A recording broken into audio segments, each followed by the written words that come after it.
Hospital multi speciality unit है जो कि श्यामपुर में मेन रोड पे खुला हुआ है। सर कितने बेड के हैं? ये इसकी 15 बेडेड हॉस्पिटल है। सर आइसोलेट वार्ड कितना? आईसीयू की 6 वार्ड है जी, 6 बेड है और आइसोलेशन अपने पास 2 है। सर ऑक्सीजन की क्या फैसिलिटी है? और ऑक्सीजन अपना सेंट्रल पैनल के द्वारा चलता है और कंटिन्यूस है। सर वेंटी कितने हैं अपने यहाँ पे? वेंटी नॉट अवेलेबल है, इमरजेंसी यदि रहता तो मैं भोपाल से अरेंज कराता हूँ। अभी मैंने वेंटिलेटर वाला पेशेंट का यहाँ पे नहीं रखा था।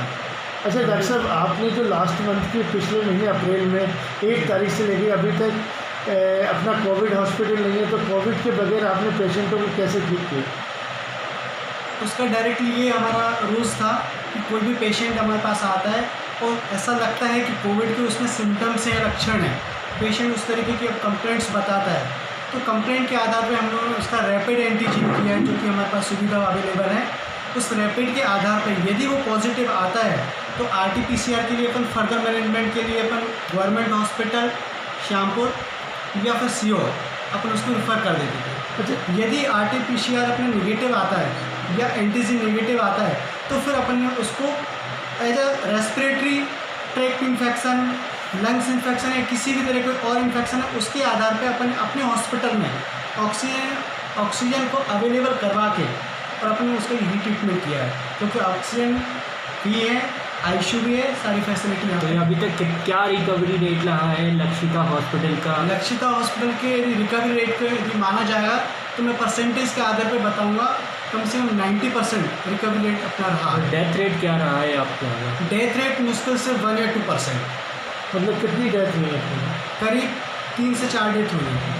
तीन भी नहीं होंगे, 2-3 डेथ। तो सर ये डेथ हुई थी, इसका क्या रीज़न? मतलब इसके रीज़न ये रहे कि पहली चीज़ तो ओल्ड एज, ठीक है, और अदर बीमारी जो कि हाइपरटेंसिव, डायबिटीज़, रेस्पिरेटरी, ठीक है, एस्थमेटिक्स और भी सारी डिसीज रही, उसकी वजह से भी। डॉक्टर साहब अपने पास लंग्स इन्फेक्टेड ऐसे कितने मरीज आए थे जिनका लंग्स इन्फेक्शन 80 to 90% है?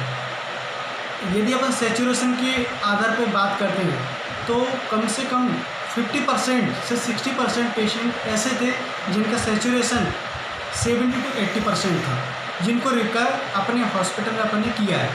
हालांकि ऑक्सीजन की बहुत ही दिक्कत आई थी, कहीं कहीं से अवेलेबल करवाया, कहीं गवर्नमेंट से, कहीं पेशेंट सेल्फ भी लेके आए, ऐसी स्थिति बनी थी, पर कोशिश ये रही कि अपन ने ऑक्सीजन अपना खुद का अवेलेबल करवाया।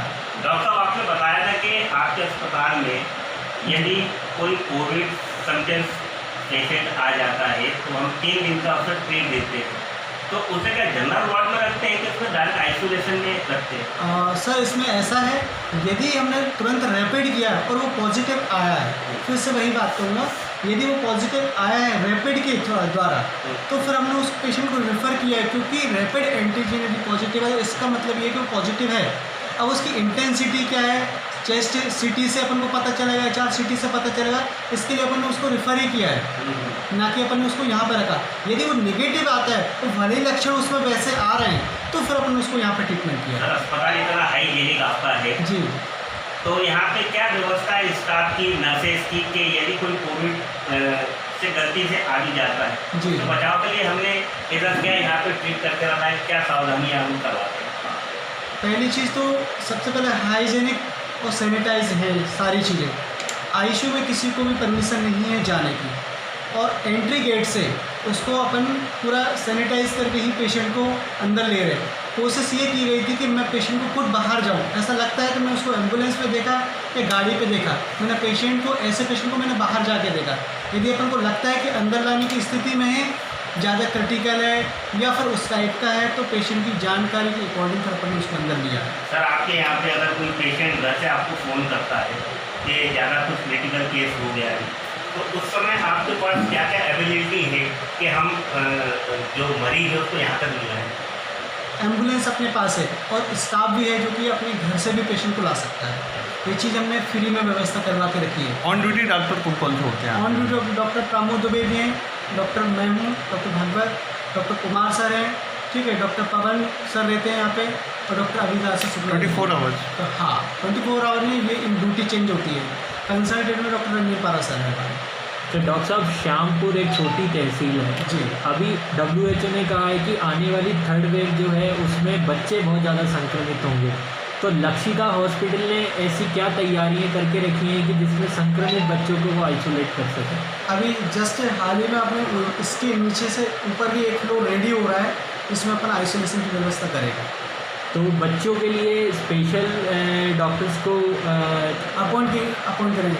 डॉक्टर पवन सर हैं, ठीक है, जो कि भोपाल से हैं, हमीदिया हॉस्पिटल से, उनके रेफरेंस में हम ये सारी व्यवस्था कर रहे हैं। और वो अभी एक दिन टाइम दे रहे हैं फ्राइडे को, ठीक है। नेक्स्ट आने वाले समय में वो अपने को ज़्यादा समय देंगे। फिर भी अभी अपन ने यहाँ पर कोविड पेशेंट को रखने की अथॉरिटी अभी नहीं ली है, इसलिए उस हिसाब से व्यवस्था नहीं की कि कोविड पेशेंट को अपन रखें। यदि गवर्नमेंट ने अपन को अथॉरिटी दी तो उसके लिए बहुत बड़ी बिल्डिंग है इसको, और फिर उसको हम कन्वर्ट करें।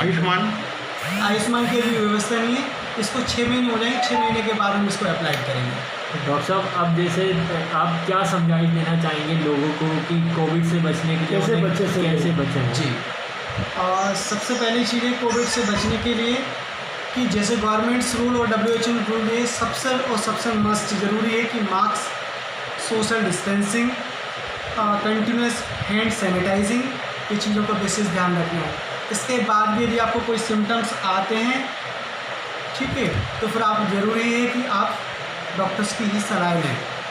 कोई जांच लगती है तो जांच कराएं, आइसोलेशन लगता है तो आइसोलेशन कराएं, और वैक्सीन किसी भी हालत में लगवाना है, जैसा भी जैसे गवर्नमेंट का प्रावधान आता है, जो डेट आती है उसके आधार पे या जो अपॉइंटमेंट मिलता है उसके आधार पे। डॉक्टर साहब